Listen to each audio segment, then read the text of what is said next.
What's up? Welcome to another episode of Sports QuaranTV with Dobson and Gerry Green, all the way from Miramichi. Jerry, we've got a great episode again lined up tonight. You're not going to want to miss it. Stick around till the end. I had a great conversation with the director of hockey operations for the Moncton Wildcats, Richie Tebow. Kind of gave us a bit of insight because the good news is here in New Brunswick, we have finally moved to what we'll call the new orange because yellow doesn't exist anymore. Yeah, way to go, Moncton. That's it. We finally figured it out. I saw a great meme, though. I know we were joking about it, but it was like a "Whose line is it anyway" meme talking about the New Brunswick government and how it all works. It's like the colors are all made up and nothing matters. But anyways, it's all good. Either way, there's a lot going on. But we're going to start things off tonight, Jerry. We're going to hop right into it. The Super Bowl was on Sunday. Yes. It didn't go the way a lot of people thought it was going to go. No, it did not. No, it did not. In a number of ways. Right. I mean, it was a trounce. Tampa looked unbelievable. Their defense was incredible. They made Patrick Mahomes and the Kansas City Chiefs just look like they didn't even belong. Mm-hmm. It was a number of things that were so shocking about it. Number one, how boring it was. I don't know if boring is the right word, but certainly anticlimactic, Chris. There wasn't, to me, in my mind, if I flash back, no real big plays that were made.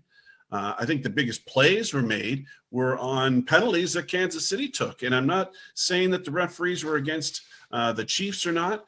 As Boomer Esiason said during the halftime, he felt that the defensive backs or the secondary for Kansas City was just playing aggressive ball, and that was allowed most of the season and in most of the playoffs. Now all of a sudden they were being called, and there was so many crucial plays, Chris. There was 8 penalties against Kansas City in that first half for 95 yards. Did you know that Brady and the Buccaneers had 120 yards of total offense in the first half and had 21 points? There's your ball game right there. And to me, it just seemed like people that have watched the football from the outside, when they say the games are won in the trenches, it's won in the trenches. The defensive line for Tampa Bay was healthy and aggressive, and God bless the offensive line for Kansas City couldn't keep them away from Patrick Mahomes, and they couldn't run the ball. And there's your game story. Well, I was going to say there's a few things that stood out to me, and I'm looking at them now to make sure that I don't miss them by any means. Number one, Patrick Mahomes' passer rating was a 69.3. That's unheard of for him. 3 sacks that day. He was pressured a Super Bowl record 29 times. They went 3 for 13 on third down in the Super Bowl. The question is and I'm not trying to be the guy to make excuses. I mean, Tampa Bay's D was unbelievable. But of course, before the game started, they made the automatic announcement that when the Super Bowl was over, Patrick Mahomes' turf toe surgery was already planned. He went under the knife on Wednesday or going under the knife Wednesday. Overall, it's one of those things. But at the same time, as you alluded to, I mean, as a Tom Brady guy yourself, I mean, look at the guys Tom Brady had to beat this year to get to the Super Bowl. I mean, if you look at the talent he went through Drew Brees, went through Aaron Rodgers, Patrick Mahomes to close it out, of course. But overall, I mean, he's the GOAT. It's not debatable. He's the GOAT, the greatest of all time. And he was MVP, Chris. But you could easily give it to Gronkowski, who scored 2 touchdowns, passed to him by Brady, but it's underrated what Gronkowski can do as a protector, not only as a protector for Brady when he's on the line and in pass protection, but he made a couple of key blocks that allowed running backs to turn the corner. And I think it was on the 4th touchdown by it might have been the 3rd touchdown by Kansas City where the running back turned the corner. Fournette turned the corner, went cleanly into the end zone. It was on Gronkowski's side.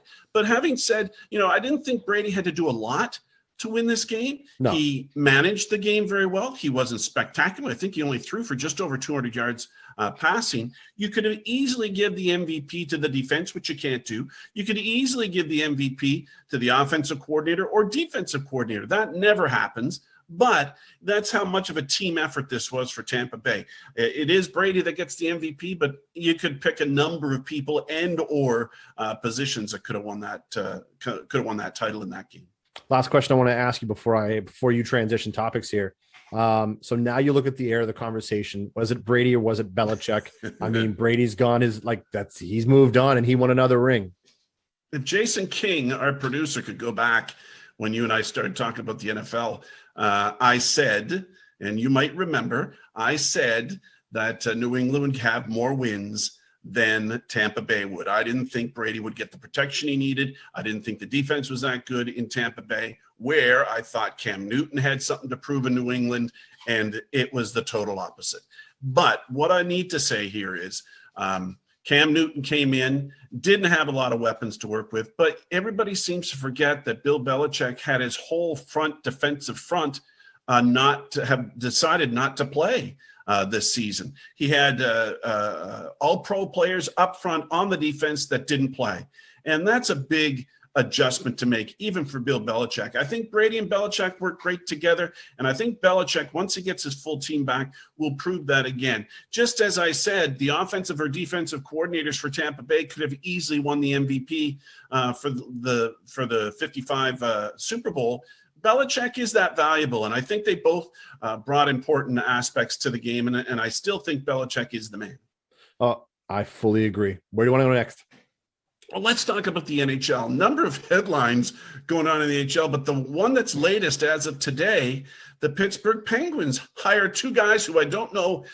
I would say a couple of the meanest guys in the NHL, one guy on the ice and one guy off the ice. I talk about Brian Burke, who's a tough negotiator, and Ron Hextall, who is probably the most penalized goaltender besides Billy Smith in the NHL. They take over on top of the Penguins. How are Flyers fans going to react to Ron Hextall running the Pittsburgh Penguins? I mean, the Battle of Pennsylvania will never be the same. But overall, this is exactly, I mean, this all comes off the walking of Jim Rutherford, who just surprised everybody by going like, I don't know what the situation is in Pittsburgh. There's a lot of rumors going on saying that it had to do with something about dealing Chris Letang, some Evgeny Malkin. There's something going on behind the scenes, but you talk about those two hires specifically. And yeah, I think it's great. I think it's exactly what the Penguins need right now. I wonder what's going to happen to the big, to the big guys in Pittsburgh right now. I mean, anything moving forward, you got to think that your Brian Burks and your Ron Hextalls are going to sit down with your Sidney Crosbys, with your Evgeny Malkins, with your Chris Letangs and go, guys, this is where we're going. Do you want to be a part of this or not? What's your thoughts? I mean, they have to, I would think. Burke comes from Sportsnet, of which he was on Hockey Night in Canada, which I enjoyed. I loved his opinion. I respected his opinion. He's a Stanley Cup winner as a general manager in 2007 with Anaheim. He's been a general manager in many positions in Calgary, Toronto, to use some highlights.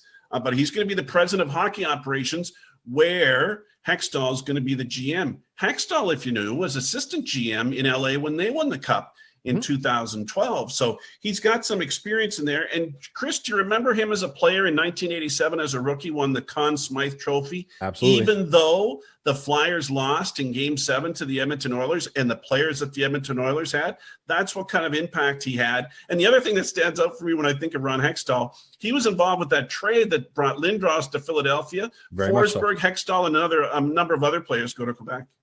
Yeah, I don't know. I think it's a great hire for Pittsburgh. I think it's absolutely what they need. They need a shot of lifeblood there.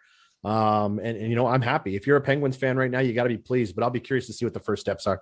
What about a couple other headlines, Chris? What about Patrick Laine, my man out in Columbus, gets benched in his sixth game with Tortorella and the Blue Jackets? What's your impression? There's something going on in Columbus. There's no ifs, ands, or buts about it. I hold back no qualms here. Look, and I'm a Torts fan. I like John Tortorella. Obviously, there's an issue though. You look at the guys who have left Columbus based off who are playing under John Tortorella. Number one, we'll start Panarin. He's gone to the Rangers. He's doing what he's doing. Pierre-Luc Dubois demanded a trade. Mikko Koivu announced his retirement today after only being in Columbus for 6 days. He's only played 7 games total, I think, in Columbus, and he's announced his retirement now. I don't know. And now you're benching Patrick Laine. And I don't know if it's because Patrick Laine has made it very clear he has no plans or intentions on re-signing in Columbus. But I saw, I think it was Cam Atkinson came out this week and said, Torts is a very passionate coach. If you're not going to play 100% or 200-foot hockey for him, he's going to put you in the middle of the bench. I mean, it's happened to Cam Atkinson a few times, he said. So overall, I don't know what's going to happen, and I don't know what the answer is, but something's going on in Columbus, and at some point, ownership and management are going to have to address it. Well, Laine, I've watched him quite a bit, Chris. He played for my Jets, and it's a double-edged sword. Great offensively, but somewhat not intense enough defensively. And that's maybe what they saw, what Tortorella saw, and that's why he benched him, I think, for the last 26 minutes of the game the other night. So it'll be interesting to see how that develops. But in 5 games, Line A has 5 goals. So that's what you get. But he's a -2. So that's what you get with Line A. And that's what the Jets saw. Jets loved him, but couldn't keep him. Let's move on to, let's say, Arizona. And what do you think of Connor Garland and the jump he's got so far with the Coyotes, leading them in scoring with 13 points, has scored 5 goals, and a lot of them highlights.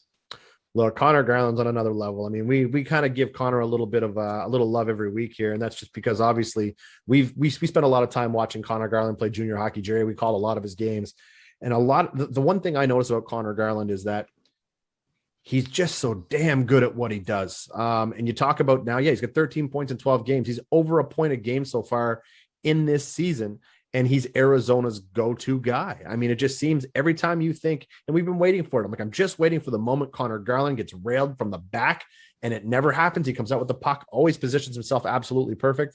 Hey, and he's back checking constantly and blocking shots. I mean, how can you not be thrilled with that?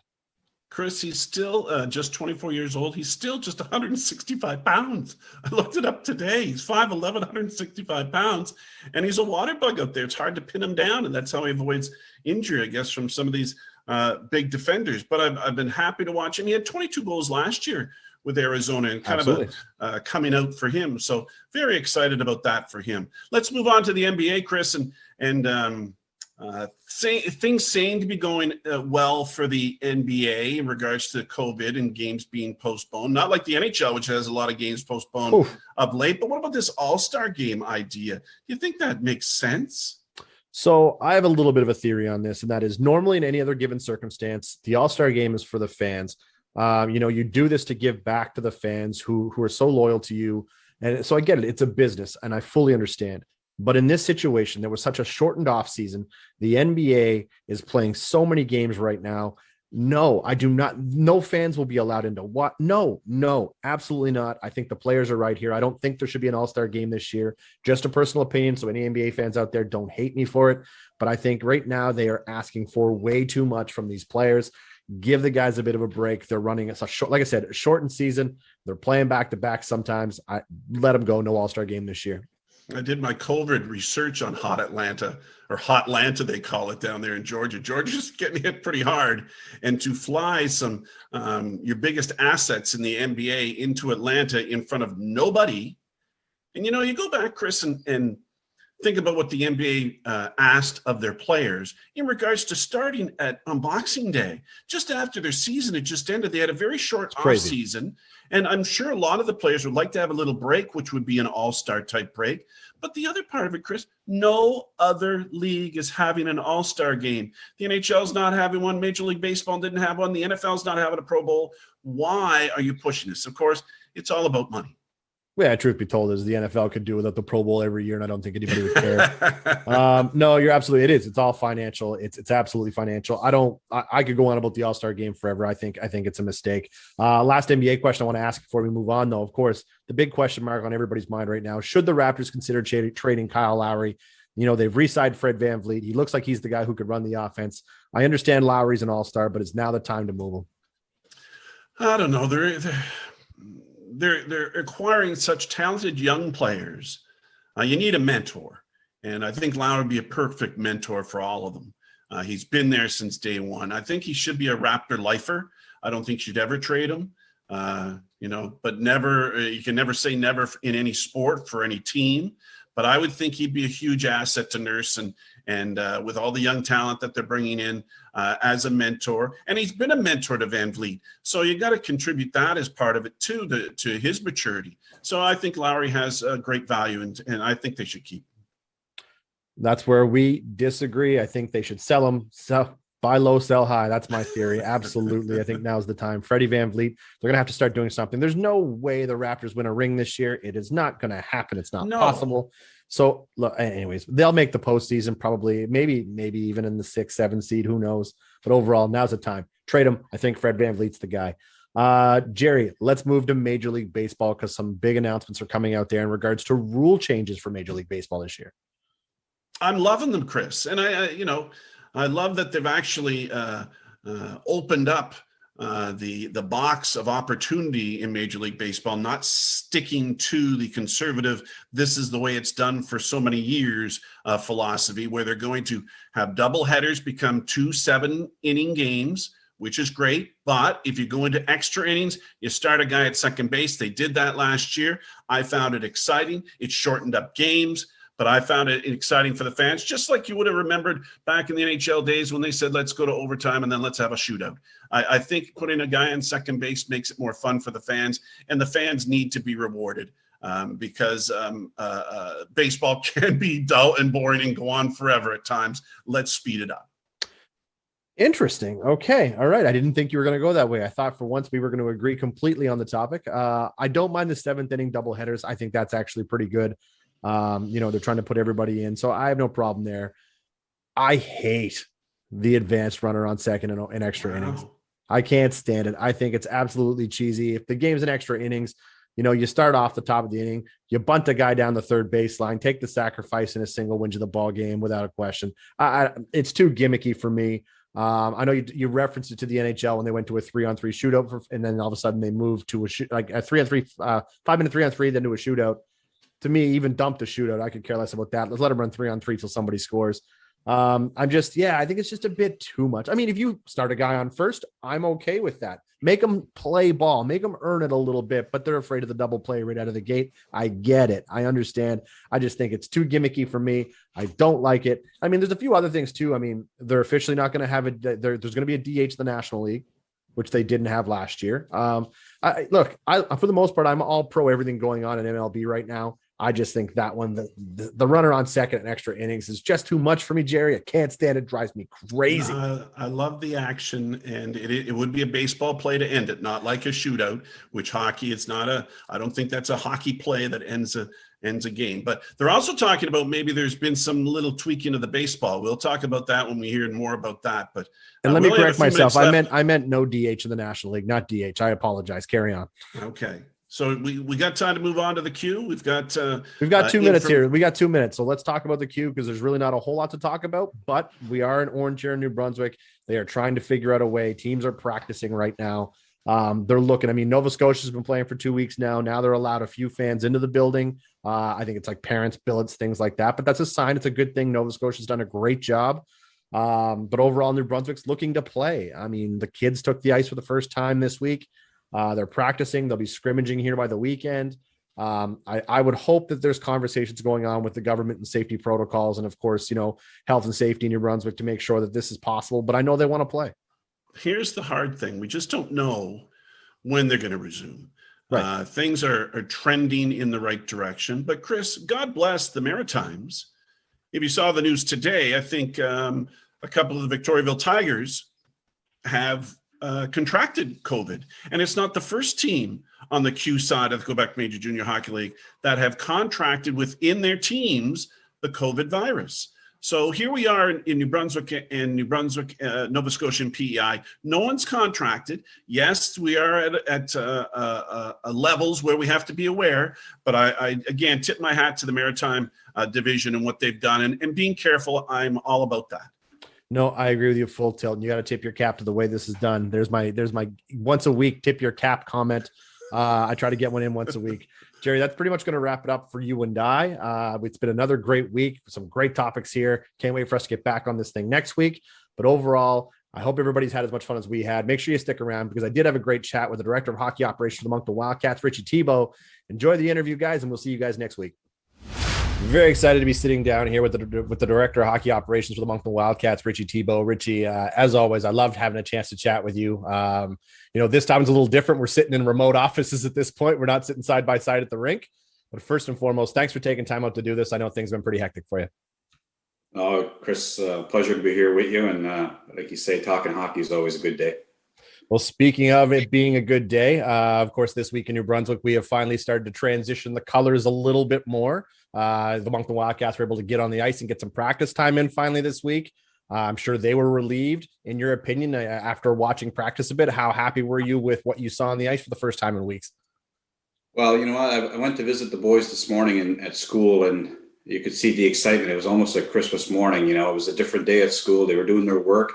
but they knew there was something else today. They knew there was a practice coming. They knew there was off-ice workouts as a group coming. So you could see that little sparkle in their eye like Christmas morning, because they had the renewed hope in today. But, it was more of an introductory day in practice, as some guys were using new gear for the first time. Filion seen his new gear for the first time today, put it on in practice. Max Barbashev, a new pair of skates that he was able to, take out of the box today for the first time and put them on and go practice. So there was definitely a lot of excitement, and it was just fun to see them on the ice doing what they love to do, actually, to be honest with you.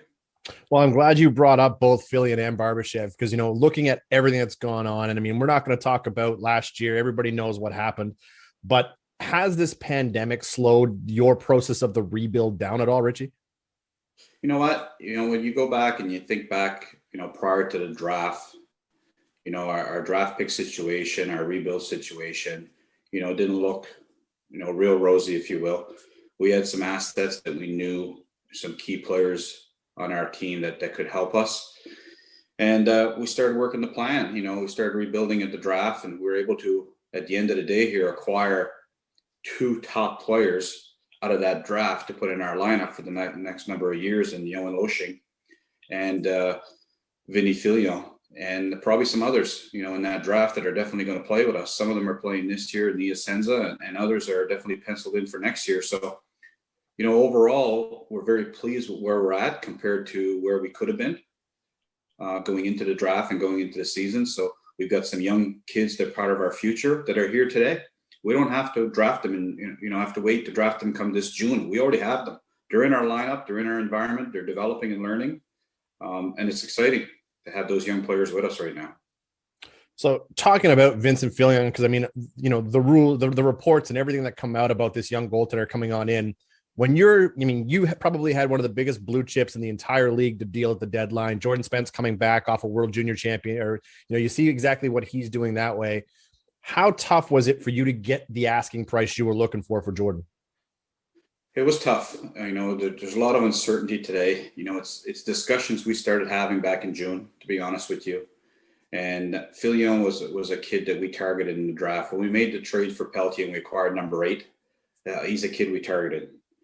Valdor, we knew were interested in Spence back then. So when they picked Filion at 6 ahead of us, we said, we didn't get him at 8, but maybe down the road there'd be an opportunity to get him. And as it turned out, we did get him.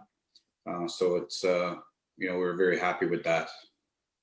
Well, speaking of Vincent Filion, and the reason I want to poke this way is, now that you've got your goaltender of the future, Richie, I mean, what are your plans to help, just to continue to rebuild, to help him develop? I mean, you're not going to try to rush him into the season, I would think. Are you looking to split some of the starts from here on out, providing we get to play some hockey here soon? Yeah, for sure. We've got 3 goalies. We've got Nick Sheehan, we got Vinny Filion, and we've got Dakota Lund-Cornish. So we're very happy with that group of 3. We've got other goalies that aren't here in our system. Justin Katz and Gio Di Mattia and some others. We're very happy with our cropper goalies. Filion's going to come in here and he's joined our team, and he hasn't played in a long time. So that the worst thing you can do as a 16-year-old goalie is put too much pressure on them. He will be given time to develop, find his game that he hasn't had an opportunity to practice in many, many, many months.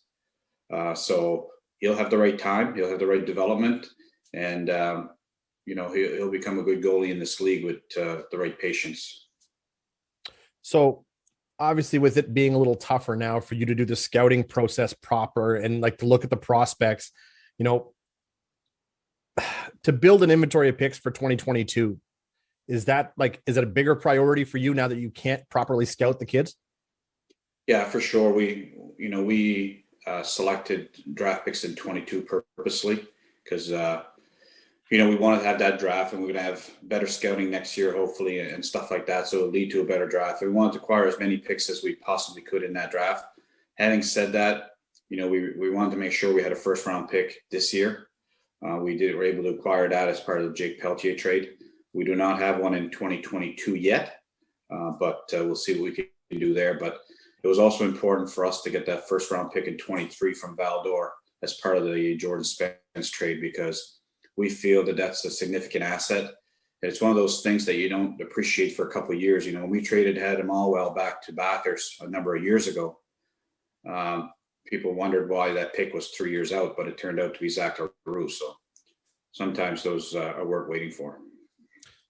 So if you look at your record going into the break in November, your team is sitting at almost at 500 and I don't even like to use the word rebuild, Richie. I mean, it is, but it's not how I like to word it. But were you pleased to see your team where they were? I mean, there was a couple close games too that, that could have gone either way. I think in about 11 or 12 of the 13 games, we were in the game, with 1 or 2 goal, with a few empty netters. We went through a stretch there that we lost a couple of games that we could have won. We had the lead and so on. But overall, we were pleased with the development of the players, and we were really starting to play well when we had the break. So we were really looking to build on that. Like you say, people use the word rebuild, but for us, we want to be good. We want to make the playoffs. We want to develop players, and we're playing to win every game. And that's the mentality amongst all our players and all our staff. It's to be prepared, and age is not, an excuse for anything. It doesn't matter what age you are. You're there to compete and win your job and compete against the other team and have success. Well, Richie, I'm going to end it on that because there's no better closeout statement than that. I think that's great. And, what you've done and since you've taken on this role and, helped going through, and even with, the roadblocks that were thrown your way last year, you've overcome them. You've dealt the pieces you had to do to set the Moncton Wildcats up for a strong run here in the future. And, you've done a fantastic job, you and the staff. And, I tip my cap to you dramatically. And, we've had a chance to talk a few times. So congratulations on all the success, man. I'm looking forward to seeing the rest of how this is all going to play out. And I do hope I get to see it at the rink real soon. Thanks, Chris. And like you said, it's a team effort. We got a great staff and very passionate about the Wildcats and winning. And it's great to be part of that and win some games here in Moncton. Thank you very much. Cheers. That's Richie Thibault, the Director of Hockey Operations of the Moncton Wildcats. Thanks again. Have a good night.